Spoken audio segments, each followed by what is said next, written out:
started. So for the lovely people here who are starting this adventure, like give us the pitch, Okay. the book pitch, which is always really weird because you say it all the time, but you always feel like you don't know how to describe it. So Yeah. let's see where you are. It's like trying to write a Tinder profile. Yes. You're like, I know myself, but how? But do I?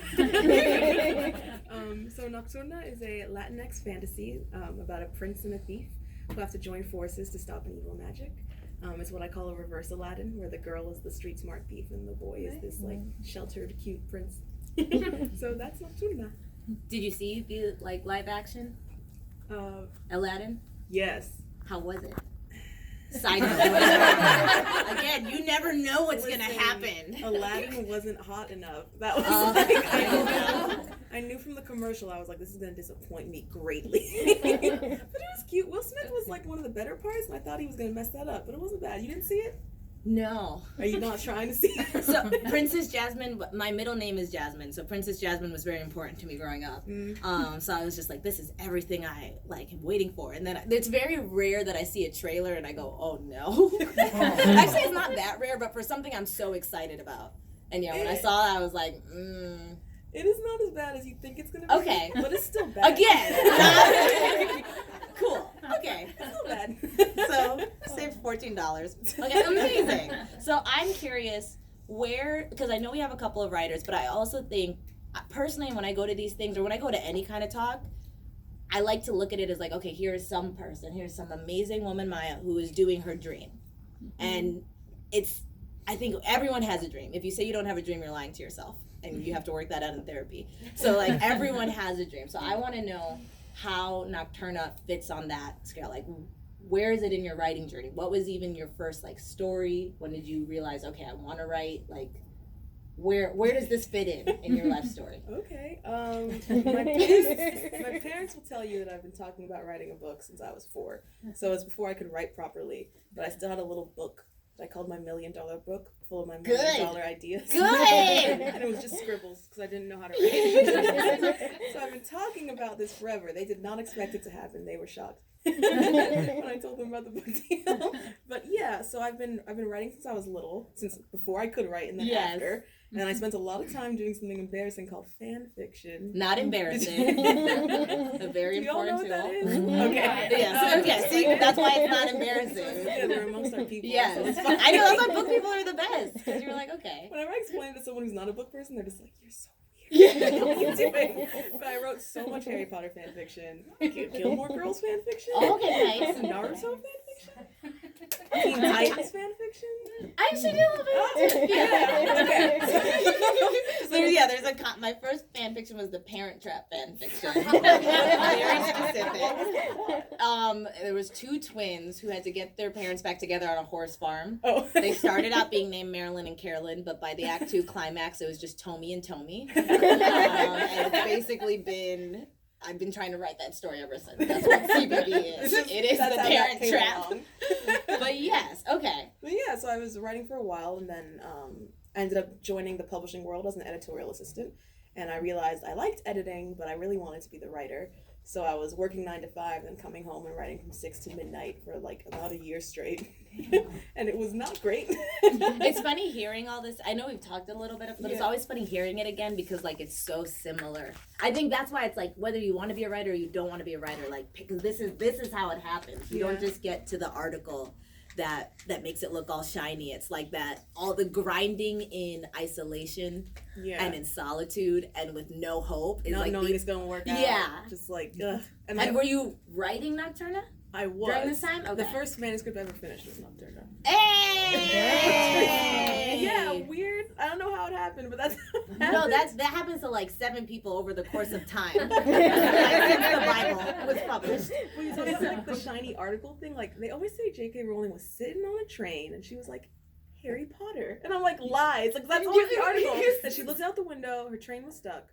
And she started thinking about Harry Potter, and it all came, and I was like, all 7 books, the plot twist, the Horcruxes, Sirius Black's arc, all that came into Harry Potter. Lies. It's it's not like that. I want to hear the full story. It's actually, because this is not know. even in the question list, but I remember once we were talking about imposter syndrome, because it never leaves you. Never. And I remember you were like, oh, I feel bad because I don't know what happens in book 2, so I feel like I'm a liar. Yeah. And I was like, literally nobody knows what happened. And you're like, J.K. Except Rowling. J.K. And I was like, Rowling. she had 5 years. There wasn't Netflix or Snapchat. That's Like, true. no one. She wrote book 1 over 5 years, in which she Or no, I planned think the she rest. planned for 5 years. And Someone she check, wrote- because someone has to know the facts. Don't quote me on this. Don't be like Tomi said.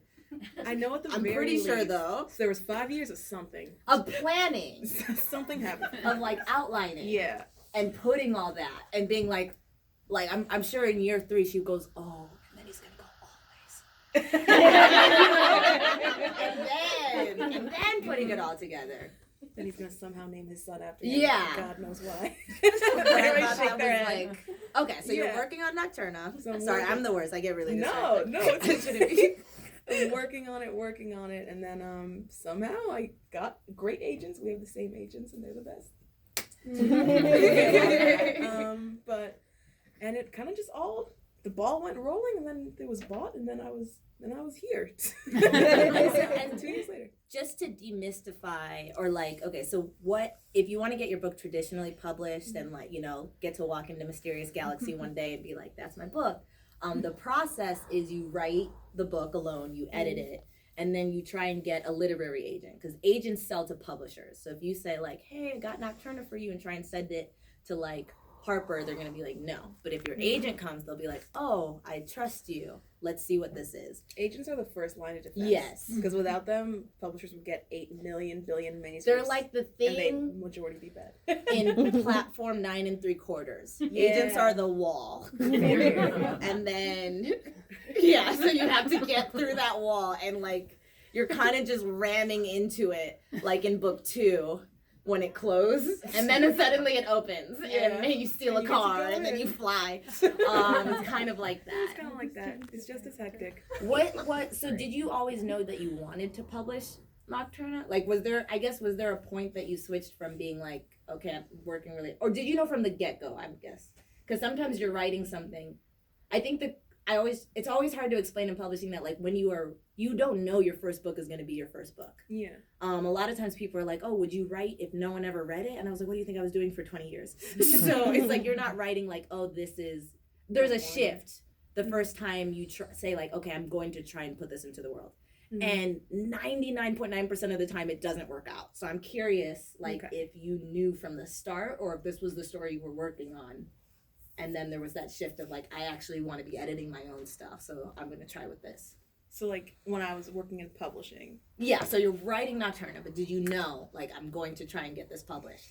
Yeah. I think because I worked in publishing, I knew so much extra stuff. Like, I was the person editing other people's YA novels and like reading them and helping my editors pick which ones they wanted to take on. So I saw it and I was like, at first I was like, this is so difficult. I respect authors so much. And I thought, it's difficult, but I could do this. So I started really putting in the work, and I had tried to write a book before this, and at around 40,000 words it fell apart. And that was like, wait, is this is the first book you've ever written?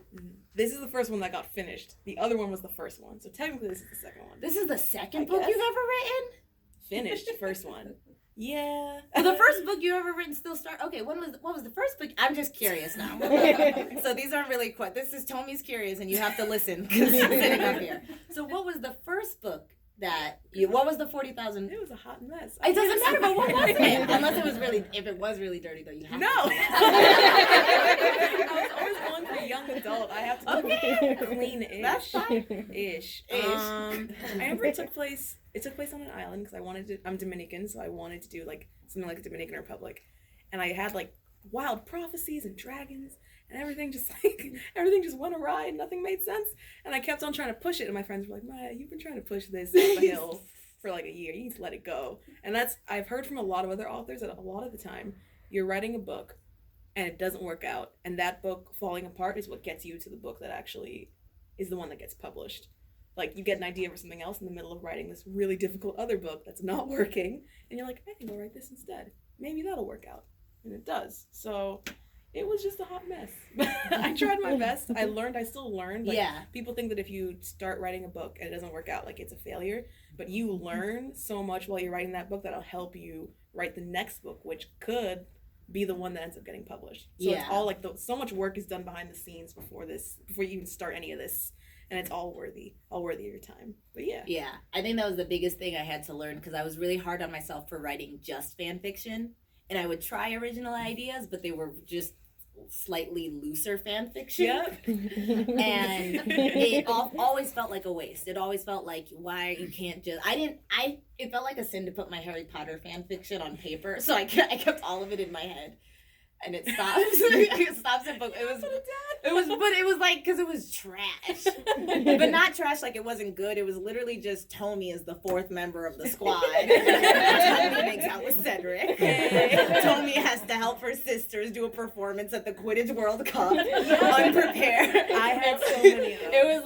I was like, you can't put this on paper. That's disrespectful. At Hogwarts, it was and Maya's the best. Yes. End of chapter. She sounds like Ariana. And Malfoy's in love with her. Yes. Oh, okay. Well, we can talk about that later when it's open. But yeah, I think for me, like what I like to tell people a lot is that the first book I tried to get published got rejected by 60 agents. And it took me 4.5 years. So I was like, imagine 4.5 years just to be really aggressively rejected. And that's still like on the timeline of most authors, that's still on the quicker side. No, it's still quicker too, which is like the other, because you're like, oh, I'm so this, or what was I doing, or if I was working on something else. And it wasn't until I had the idea, the fully formed idea for CBB, because maybe 3 years into the first book, I got the idea for the world of CBB, but not the story. But it wasn't until I had the idea that I realized those like 4 years were basically like an MFA for me. Yeah, because I learned how to write, I learned how to revise, I learned how to execute a story. For some reason, writers, we feel like it's not a skill. We feel like you have it or you don't, because all we get are the pretty finished, like, that have been edited extensively from the authors, the agents, you know, like, we get the pretty things. When we see our thing and we're like, this looks like nailed it, or you're like, that's a book, and this is like a deformed SpongeBob head. You're like, I don't have what it takes, and so we don't realize it's like a skill that you hone. But once I did that, I got really aggressive about telling people, like, no, your fan fiction is important. Your 40,000 words aren't. Because you never just start with this. You have to learn how to even be capable of getting to even the scrap of this. And then a lot of people help you along the way. Yeah. Like, I heard V. Schwab say once to never compare your backstage to someone's on stage, which is like, this is the on stage. Ooh. Like, there's so much backstage that you would laugh at. So much fan fiction. So like, never compare. It's definitely like that. Yeah. The shiny thing. Awesome. Okay. So you knew you wanted to be, okay, when did you admit to yourself you wanted to be a writer? Out loud. Yeah. When did you say it out loud? And then when did you say it to someone else? Oh. Because that's really scary. It's this, yeah.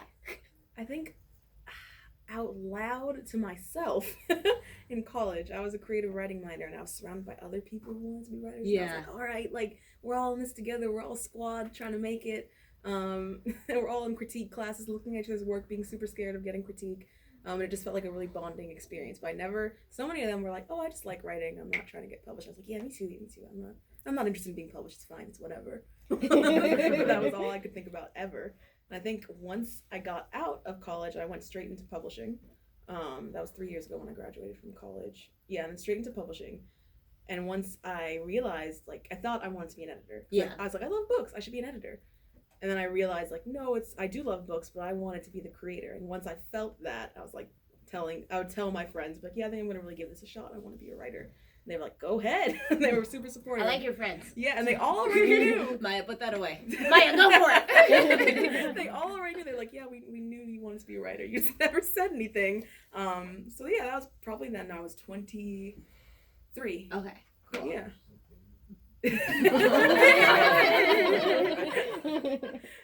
Okay. Thank you. So let's go back to Nocturna. So Sure. what was your, like, I think a lot of times stories come in phases, or the ideas for that, because people are like, what's your inspiration? And you're like, how much time do you have? Because when I was 3, I was on a train. So I want to know, what was the first big seed? Okay. how did it come to you, and then when did it really take on a life where you're like, oh, okay, I know what this story, or I'm starting to actually see my way through this? Yeah, I mentioned Reverse Aladdin before, and this all feels timely because Aladdin just came out. But so growing up, Aladdin was my favorite. It came out the year I was born, and I think that's not a coincidence. Like, that's a thing. Disney planned it. They talked to my parents. Jasmine was a brown girl who wore blue, my favorite color. I was like, this is life right here. And I realized as a kid, I always wanted to be Aladdin, but I wanted to look like Jasmine. And when I grew up, I realized that means, like, I wanted to be the rough around the edges, cool character who had a broken past, but I just wanted to be a woman. Because so much of the time in stories, the girls are always the sheltered characters. Like, I love Jasmine, but she's never left the palace. She's just in there in her cool outfit, just chilling.